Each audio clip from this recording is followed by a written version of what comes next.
Hi friends, welcome to my channel. ఈ ప్రపంచంలో చాలా మంది అనుకునే విషయం ఏంటో తెలుసా? ప్రతి ఒక్కరు కూడా నాకు రెస్పెక్ట్ అండ్ వాల్యూ ఇవ్వాలి అని, అలాగే నేను చెప్పే మాటలకి వాల్యూ ఇచ్చి నేను చెప్పేది ఎదుటి వాళ్ళు చెయ్యాలి అని కోరుకుంటారు. సో ఇలా అనుకుని చాలా మంది ఉంటారు. కానీ అలా ఉండాలి అంటే మిమ్మల్ని మీరు ఒక పవర్ఫుల్ పర్సన్ లాగా మార్చుకోవాల్సి ఉంటుంది. ఎందుకంటే ప్రెసెంట్ ప్రతి ఒక్కరూ వాళ్ళకన్నా పవర్ఫుల్ పర్సన్స్ కి మాత్రమే రెస్పెక్ట్ లేదా వాల్యూ ఇస్తున్నారు. సో దానికోసం మీకు హెల్ప్ అవుతుంది ఈ రివర్స్ సైకాలజీ అనేది. ఈ రివర్స్ సైకాలజీ ఒక పవర్ఫుల్ థింగ్ అన్నమాట. దీన్ని పెద్ద పెద్ద బ్రాండ్స్, ఇన్ఫ్లుయెన్సర్స్ అండ్ పొలిటీషియన్స్ కూడా యూజ్ చేస్తూ ఉంటారు. ఈ రివర్స్ సైకాలజీలో మీరు ఎవరికి కూడా మీ పనిని డైరెక్ట్ గా చెప్పరు. ఇండైరెక్ట్ గా మీరు మీ ఆపోజిట్ పర్సన్స్ డెసిషన్స్ ని ఇన్ఫ్లుయెన్స్ చేయడానికి ట్రై చేస్తారు. అండ్ అప్పుడు రిజల్ట్ కూడా మీరు అనుకున్నట్టుగా వస్తుంది. సో గైస్, ఈ వీడియోలో నేను మీకు 7 సైకాలజీ ట్రిక్స్ షేర్ చేయబోతున్నాను. ఈ ట్రిక్స్ ఫాలో అవ్వడం వల్ల మీరు మీ family, friends, colleagues, almost each and every person దగ్గర మీ వాల్యూని పెంచుకోగలుగుతారు. దాంతో ప్రతి ఒక్కరూ మీరు చెప్పేది వింటారు, మీకు వాల్యూ అండ్ రెస్పెక్ట్ కూడా ఇస్తారు. సో ఇంకా లేట్ చేయకుండా వీడియోని స్టార్ట్ చేసేద్దాం. నెంబర్ 1, మీరు ఎంత ఇంట్రెస్టెడ్గా ఉన్నా సరే మీరు అస్సలు ఏమాత్రం ఇంట్రెస్టెడ్గా లేనట్లుగా మీ ఆపోజిట్ పర్సన్ కి చూపించాలి. ఒక సోషల్ సైకాలజీ ప్రొఫెసర్ ప్రకారం మనుషుల్లో ఒక రియాక్షన్ ఉంటుంది. ఎప్పుడైతే ఎవరికైనా ఇలా అనిపిస్తుందో వాళ్ళ ఫ్రీడమ్ దూరం అయిపోతుంది అని, అప్పుడు వాళ్ళు మళ్ళీ ఆ ఫ్రీడమ్ని తిరిగి పొందడానికి వాళ్ళకి చెప్పిన దానికి ఆపోజిట్ గా వర్క్ చేస్తూ ఉంటారు. ఇది నార్మల్లీ జరుగుతూ ఉంటుంది. మీరు ఎవరినైనా ఇష్టపడ్డప్పుడు వాళ్ళకి మీరు అట్రాక్ట్ అయిపోతారు. మీరు వాళ్ళతో చీర్స్ చేస్తారు, అయినా కానీ వాళ్ళు మీతో కనీసం మాట్లాడరు. ఇలా ఎందుకు జరుగుతుందంటే మీరు వాళ్ళ ముందు మీ అవసరాల్ని పెడుతున్నారు. మీరు వాళ్ళకి ఇలా కన్వే చేస్తున్నారు వాళ్ళ అవసరం మీకుంది అని. సో ఇక్కడ వాళ్ళకు ఒకటి అనిపిస్తుంది, వాళ్ళు మీతో వచ్చి మీ అవసరాల్ని తీర్చాలని. అప్పుడు వాళ్ళకి మీతో రావడానికి ఇష్టం లేకపోయినా మీరు రమ్మన్నారు కాబట్టి వాళ్ళు మీతో వచ్చారు. సో అందుకే వాళ్ళలో ఈ రియాక్షన్ మోడ్ అనేది యాక్టివేట్ అవుతుంది అండ్ వాళ్ళు మీకు దూరంగా వెళ్ళడానికి ట్రై చేస్తారు. ఫర్ ఎగ్జాంపుల్, మీ లైఫ్లో ఆల్రెడీ ఇలా జరుగుతుంది. ఒక సేల్స్ మ్యాన్ ఏదైనా మీకు అమ్మాలి అని మీ వెంట పడుతూ ఉంటాడు. మా ప్రొడక్ట్స్ కొనండి అని లేదా బుక్స్ కొనండి అని ఫోర్స్ చేస్తూ ఉంటారు. అప్పుడు ఆ సిచ్యువేషన్లో మీరు అతను చెప్పేది వినకుండా అక్కడి నుంచి ఎలా అయినా సరే ఎస్కేప్ అవ్వాలని ట్రై చేస్తూ ఉంటారు. కానీ ఒక వ్యక్తి మీ ముందు ఎక్కువగా ఇంట్రెస్ట్ లేనట్లుగా ఉంటే అతనికి మీరు డెఫినెట్ గా ఎక్కువగా అట్రాక్ట్ అవుతారు. సో ఇక్కడ అదే సేల్స్ మ్యాన్ ఫోర్స్ చేయకుండా మీ డెసిషన్ మీకే వదిలేస్తే అతని దగ్గర కొనడానికి మీరు ఇష్టపడతారు. అట్లీస్ట్ ఆ ప్రొడక్ట్ ఏంటి అనేది తెలుసుకోవడానికైనా మీరు ట్రై చేస్తారు. సో మీకు అందరూ వాల్యూ ఇవ్వాలి అని మీరు అనుకుంటే అప్పుడు ఎలా రియాక్ట్ అవ్వాలి అంటే మీరు దేంట్లో కూడా ఇంట్రెస్ట్ లేనట్లుగా రియాక్ట్ అవ్వాలి. నెంబర్ 2, మనకి ఏదైతే కావాల్సి ఉంటుందో దానికి మనం ఎక్కువగా భయపడుతూ ఉంటాం. మీకు ఒక ఎక్స్పెరిమెంట్ చెప్తాను చూడండి. ఒక పర్సన్ 2 జార్స్ లో కొంతమందికి చాక్లెట్స్ ఆఫర్ చేశారు. ఒక జార్ లో ఓన్లీ 2 చాక్లెట్స్ ఉన్నాయి, కానీ ఇంకో జార్ లో మాత్రం 10 చాక్లెట్స్ ఉన్నాయి. ఇక చాక్లెట్స్ టేస్ట్ చేసిన అందరూ కూడా 2 చాక్లెట్స్ లో ఉన్న జార్ లో ఉండే చాక్లెట్స్ చాలా టేస్ట్ గా ఉన్నాయని చెప్పారు. దీంతో మనకేం తెలుస్తుందంటే మనం ఏదైతే క్వాంటిటీలో తక్కువగా ఉంటుందో దానికి ఎక్కువగా వాల్యూ ఇస్తాం. ఫర్ ఎగ్జాంపుల్, ఏదైనా ఒక ప్రోడక్ట్ లిమిటెడ్ ఆఫర్లో ఉన్నప్పుడు పీపుల్ ఆటోమేటికల్లీ ఆ ప్రొడక్ట్ వైపు అట్రాక్ట్ అయిపోతారు. అది మంచి ఆఫర్లో ఉందని, దాంతో ఆ ప్రొడక్ట్ని అందరూ కొనేసుకుంటారు. అది సోల్డ్ అవుట్ అయిపోతుంది. మీరు నోటీస్ చేసే ఉంటారు, మన ఇండియాలో కాలేజ్ సీట్స్ కోసం ఎంతో ట్రై చేస్తూ ఉంటాం. అయితే ఇక్కడ మీరు ఒక పాయింట్ని గమనించాలి. ఏ కాలేజ్లో అయితే తక్కువ సీట్స్ ఉండి ఎక్కువ కాంపిటీషన్ ఉంటుందో ఆ కాలేజెస్కి వాల్యూ ఎక్కువగా ఉంటుంది. మనం అందరం కూడా ఇది నమ్ముతాం. ఏదైతే మనకి చాలా కష్టపడితేనే దొరుకుతుందో అది ఎక్కువ వాల్యుబుల్ అని అనుకుంటాం. ఈజీగా వచ్చేదాన్ని లైట్ తీసుకుంటాం. ఎందుకంటే ఎవరైనా సరే దాని అవైలబిలిటీని బట్టి దాని క్వాలిటీని డిసైడ్ చేస్తారు.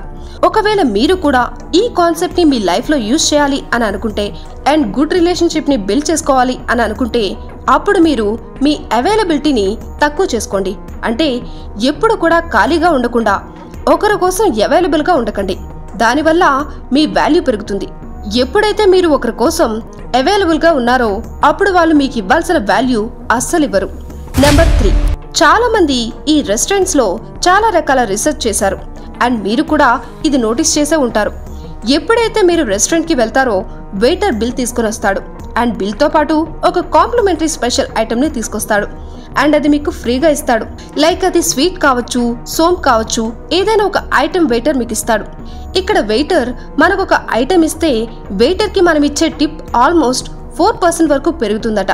కానీ ఒకవేళ వెయిటర్ మనకి ఒక్క ఐటెం ప్లేస్ లో 2 ఐటమ్స్ ఇస్తే మనం ఇచ్చే టిప్ డబుల్ అయ్యి 8% కాకుండా ఏకంగా 14% వరకు పెరుగుతుందట. అండ్ ఈ రీసెర్చ్ లో ఇంకొక విషయం కూడా తెలిసింది. వెయిటర్ ఒక్క ఐటెం ఇచ్చిన తర్వాత మళ్ళీ వచ్చి ఇంకొక ఐటెం ఇచ్చి దాన్ని ఒక కాంప్లిమెంట్ యాడ్ చేస్తాడు. అదే మీలాంటి మంచివారి కోసం ఇంకొక స్పెషల్ ఐటెం అని చెప్తే మనం దీనికి మురిసిపోయి వెయిటర్ కి మనం ఇచ్చే టిప్ ఆల్మోస్ట్ 20% వరకు పెరుగుతుందట. ఈ లా ప్రకారం మనుషులు హెల్ప్ తీసుకోవడానికి ఇష్టపడరు. ఒకవేళ మీరు ఒక పర్సన్ ని మీ పార్టీకి ఇన్వైట్ చేస్తే నెక్స్ట్ టైం అతను పార్టీ ఇచ్చినప్పుడు మిమ్మల్ని ఇన్వైట్ చేస్తాడు. ఒకవేళ మీరు అతని పార్టీకి వెళ్ళినప్పుడు గిఫ్ట్ ఇచ్చారనుకోండి, నెక్స్ట్ టైం అతను మీ పార్టీకి వచ్చినప్పుడు కూడా గిఫ్ట్ తీసుకొస్తాడు. ఇక్కడ పాయింట్ ఏంటంటే మీరు ఎలా అయితే ఎదుటివారితో బిహేవ్ చేస్తారో అప్పుడు మీ ఎదుటివారు కూడా మీకు డెఫినెట్ గా వాల్యూ ఇస్తారు. అండ్ మీరు ఇచ్చింది ఏదైనా సరే మళ్ళీ వాళ్ళు పే బ్యాక్ చేస్తారు. బట్ ఇది ఒక లిమిట్ వరకే యూజ్ చేయాలి, అతిగా చేయకూడదు.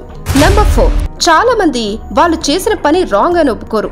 వాళ్ళు వాళ్ళ ల్యాక్ ఆఫ్ నాలెడ్జ్ ని తెలుసుకోవడం కాకుండా over confidence and over smart mode లో ఉంటారు. ఇలాంటి వాళ్ళు వాళ్ళకి అన్నీ తెలుసు అని చూపించడానికి షో చేస్తూ ఉంటారు. కానీ నిజం చెప్పాలంటే వాళ్ళకి ఏమీ తెలియదు. ఒక స్టడీ ప్రకారం కొంతమందికి వాళ్ళ కమ్యూనికేషన్ స్కిల్స్ ని రీడ్ చేసుకోమని చెప్తే అప్పుడు ఆల్మోస్ట్ 80% మంది వాళ్ళని వాళ్ళు అబోవ్ యావరేజ్ గా రీడ్ చేసుకున్నారు. కానీ నిజానికి అందులో 50% మందికి మాత్రమే అబోవ్ యావరేజ్ కేటగిరీలోకి వచ్చే ఛాన్స్ ఉంది. ఇలాంటి వాళ్ళు మేము స్టూపిడ్ కాదు అని దాచి ఉంచడానికి వాళ్ళ నాలెడ్జ్ ని ఫేక్ చేస్తూ ఉంటారు. ఎప్పుడైతే వాళ్ళకు ఒక విషయం అర్థం కాదో అప్పుడు వాళ్ళు ఒక కన్ఫ్యూజన్ స్టేట్ లోకి వెళ్లి ఆ కాన్వర్జేషన్ నుంచి ఎస్కేప్ అయిపోవాలని చూస్తుంటారు. లేదా వాళ్ళ ఒపీనియన్స్ ని నేను టీవీ న్యూస్ లో చూసాను, నేను న్యూస్ పేపర్ లో చదివాను, లేదా ఇంటర్నెట్ లో చూసాను అని చెప్తూ ఉంటారు. మీ దగ్గర ఒక టాపిక్ కి సరిపోయేంత నాలెడ్జ్ లేకపోతే నాకు తెలీదు అని చెప్పడం కూడా మంచి విషయమే. నెంబర్ 5, మనుషులు మన పాస్ట్ కమిట్మెంట్స్ తో కన్సిస్టెంట్ గా ఉండడానికి ఇష్టపడతారు. మన డెసిషన్స్ మన పాస్ట్ ఎక్స్పీరియన్స్ అండ్ నాలెడ్జ్ పైన బేస్ అయి ఉంటాయి. మనం ఏదైతే పాస్ట్ లో చేశామో ఆలోచించామో దానికి అకార్డింగ్ గా యాక్ట్ చేస్తూ ఉంటాం. మనం అనుకుంటాం మన లైఫ్ లో మన పాస్ట్ కన్నా ప్రెజెంట్ చాలా కన్సిస్టెంట్ గా ఉండాలని. అండ్ కొన్నిసార్లు ఇది మిస్ అయిపోతుంది. కానీ సేమ్ మిస్టేక్స్ మనం మళ్ళీ రిపీట్ చేస్తూ ఉంటాం.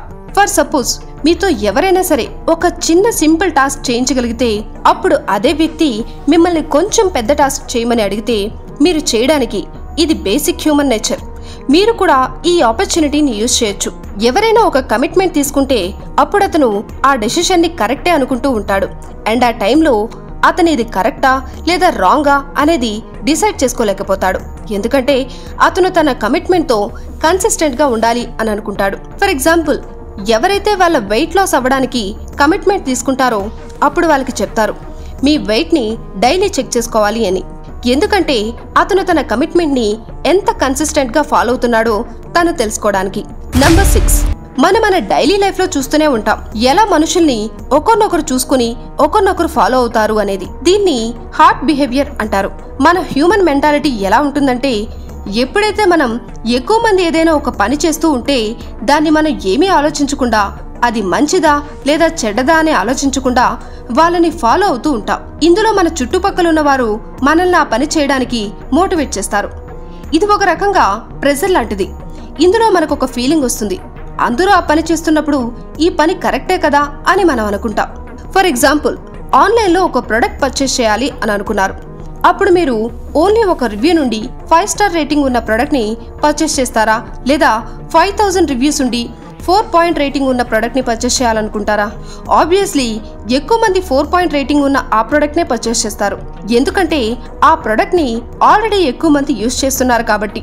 మీకు ఒక ఎగ్జాంపుల్ చెప్తాను చూడండి. మీరు టీవీ షోస్ లో కామెడీ షోస్ చూసే ఉంటారు. మీరు అక్కడ అబ్జర్వ్ చేస్తే ఏదైనా మాట్లాడినప్పుడు లేదా ఒక పంచ్ వేసినప్పుడు ఆటోమేటిక్ గా అక్కడ ఫేక్ లాఫ్టర్ ని యాడ్ చేస్తారు. అలా ఫేక్ లాఫ్టర్ యాడ్ చేయడం వల్ల ఆ షో మీకు ఫన్నీగా అనిపించడం స్టార్ట్ అవుతుంది. మీకు తెలియకుండానే మీరు నవ్వేస్తారు. నెంబర్ 7, ఈ ప్రపంచంలో అందరికీ ఛాలెంజెస్ అంటే ఇష్టం. జస్ట్ ఇమాజిన్, ఒక మదర్ తన పిల్లాడికి ఇష్టం లేని ఫుడ్ తినడానికి ఇచ్చింది. అప్పుడు ఆ పిల్లాడు అందరిలాగానే తినడానికి ఇష్టపడ్డు. అప్పుడు ఆ మదర్ ఇక్కడ ఒక ట్రిక్ యూజ్ చేస్తుంది. అదే, ఒకవేళ నువ్వు ఈ ఫుడ్ అంతా తినేస్తే నీకు ఐస్ క్రీమ్ కొనిస్తాను, కానీ ఈ ఫుడ్ అంతా నువ్వు తింటావని నాకు అనిపించట్లేదు అని చెప్తుంది. అప్పుడు అది విన్న తర్వాత ఆ పిల్లల్లో ఒక రియాక్టెన్స్ యాక్టివేట్ అవుతుంది. దాంతో ఆ పిల్లవాడు మొత్తం ఫుడ్ తినేస్తాడు. చాలా మంది హైలీ వాల్యుబుల్ పీపుల్ ఈ ట్రిక్ ని యూజ్ చేస్తారు. వాళ్ళ పర్ఫార్మెన్స్ ని ఇంక్రీజ్ చేయడానికి ఆ ట్రిక్ ని యూజ్ చేసి వాళ్ళని మోటివేట్ చేస్తారు. లైక్ ఒకవేళ నువ్వు ఈ రేస్ లో గెలవాలి అనుకుంటే నువ్వు డే మొత్తం ట్రైనింగ్ చేయాల్సి ఉంటుంది. బట్ నాకు అది అనిపించట్లేదు, నువ్వు ట్రైనింగ్ కంప్లీట్ చేస్తావని. ఇది విని ఎవరైనా కూడా ఎదుటివారు రాంగ్ అని ప్రూవ్ చేయడానికి తన లిమిట్స్ ని పుష్ చేసి దాన్ని సాధించడానికి తన ఫుల్ ఎఫర్ట్స్ పెడతారు. సో ఇది ఫ్రెండ్స్ 7 సైకలాజికల్ ట్రిక్స్. మీకు అర్థమైందనే అనుకుంటున్నాను. ఇవి కనుక మీరు ప్రాపర్ గా యూజ్ చేస్తే మీకు రెస్పెక్ట్ అండ్ వాల్యూ మాత్రమే పెరగడం కాదు, మీరు అనుకునేది జరిగేలా చేయొచ్చు. I hope you like this video. ఈ వీడియోని మీ ఫ్రెండ్స్ అండ్ ఫ్యామిలీ మెంబర్స్ తో షేర్ చేసుకోండి.